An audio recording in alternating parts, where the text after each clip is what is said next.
Assalamualaikum warahmatullahi wabarakatuh. Perkenalkan, nama saya Resta Mutiara. Saya dari Universitas Pelita Bangsa Cikarang, Fakultas Ekonomi Bisnis dan Ilmu Sosial, Prodi Manajemen kelas 19 B5. Dengan nomor NIM 111911065. Di sini saya akan menjelaskan secara singkat tentang investasi. Di Indonesia ada beberapa jenis investasi, di antaranya ada dari sektor real dan juga sektor keuangan. Sektor real sendiri adalah uang yang kita punya atau modal yang kita punya, kita belanjakan suatu produk dan dijual kembali. Ada dari sektor keuangan. Sektor keuangan ini ada beberapa macam, di antaranya ada dari saham, obligasi, reksadana, dan juga deposit. Saham sendiri adalah surat kepemilikan suatu perusahaan yang bisa kita beli di pasar modal. Lalu ada obligasi. Obligasi ini adalah surat hutang suatu perusahaan, sedangkan reksadana adalah wadah untuk menghimpun dana dari investor yang kita investasikan melalui portofolio investasi. Lalu ada deposit. Deposit sendiri lebih ke tabungan, dimana kalau kita mempunyai dana kita depositkan, itu ya hanya uang itu aja, uang yang kita depositkan aja gitu, nggak akan bertambah kalau kita nggak menambahkan uang tersebut. Beda dengan saham, obligasi atau reksadana, dari waktu ke waktu uang yang kita investasikan di awal itu akan bertambah dari waktu ke waktu. Sarana investasi sendiri di sini ada berbagai macam jenis, ada dari properti itu seperti gedung, rumah sakit, lalu ada dari emas. Emas di sini itu bukan emas perhiasan tetapi emas batangan, dan juga ada pasar modal di mana ada saham yang tadi dijelaskan, obligasi dan reksadana serta deposit.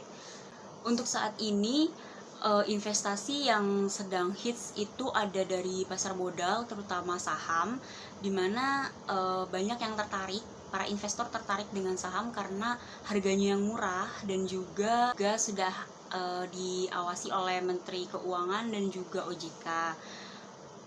Untuk saham sendiri saat ini diperbolehkan membeli minimal 1 slot atau 1 lembar, berbeda dari tahun-tahun yang selalu itu minimalnya masih 5 slot atau 5 lembar. Dan per slotnya sendiri harganya masih terjangkau, berbeda perusahaan berbeda harga, tetapi saat ini masih terjangkau sangat rendah. Maka dari itu banyak perusahaan yang menggandeng investor-investor Indonesia supaya banyak membeli saham, karena pada saat ini itu efek di Indonesia itu masih 60%, selebihnya para investor itu berasal dari investor asing.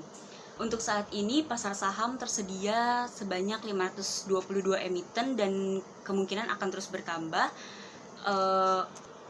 Dan juga kenapa saham itu menarik, karena indeks perusahaan saham itu saat ini masih lebih besar dibanding reksadana dan obligasi. Saat ini indeks perusahaan saham itu sebesar 21,7%, sedangkan obligasi sekitar 8,61%, sedangkan deposit itu sekitar 7%. Untuk lebih lanjut mencari tahu tentang perusahaan saham atau pasar modal itu, kita bisa lihatnya di broker. Kita bisa bergabung ke salah satu broker yang saat ini sedang bagus dan dipercaya itu ada Indo Primer. Lalu tadi ada plusnya dari saham itu, yaitu murah, sudah diawasi oleh badan-badan yang terpercaya, tetapi dia juga mempunyai minusnya, di mana investornya itu masih kebanyakan investor asing di Indonesia. Lalu bisa juga besar kemungkinan adanya turunnya harga saham karena sedang kondisi pandemi seperti ini, disebabkan keuntungan perusahaan itu bisa saja menurun karena dampak dari pandemi ini. Maka dari itu besar kemungkinan harga saham juga bisa menurun.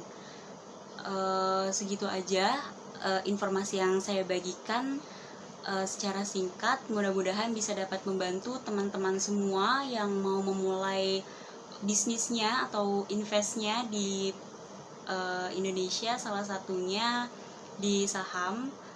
Sekian dari saya. Terima kasih. Wassalamualaikum warahmatullahi wabarakatuh.